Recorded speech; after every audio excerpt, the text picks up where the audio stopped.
So on this clip, all I did was just get my Morphe 350S palette, and I got this orangey shade and applied it to my lid. I didn't add any concealer or any powder or anything.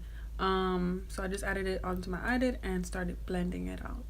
For this section, all I did was grab my foundation, which is the LA Colors Radiant Liquid Makeup Foundation in Chestnut.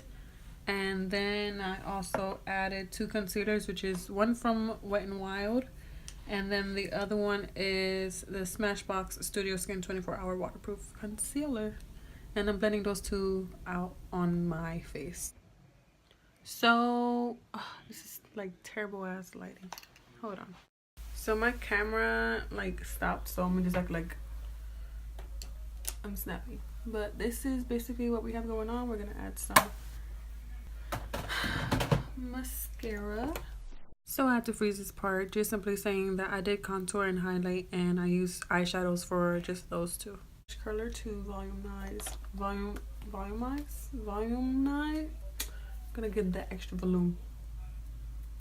We're gonna pump our lashes, okay? And then we already added mascara on our top and lower lashes. That's why they look so spidery. And trying to figure out what lipstick to wear. I have a lot of berry shades, so I hope you guys don't mind that. So this liner is from, I don't even know from what, but it's a brown liner. It's like very dark brown. And then we're gonna use this lipstick by Ofra in Verona. Okay. So this is the finished look. These are the lips. Here are the swatches. Excuse me.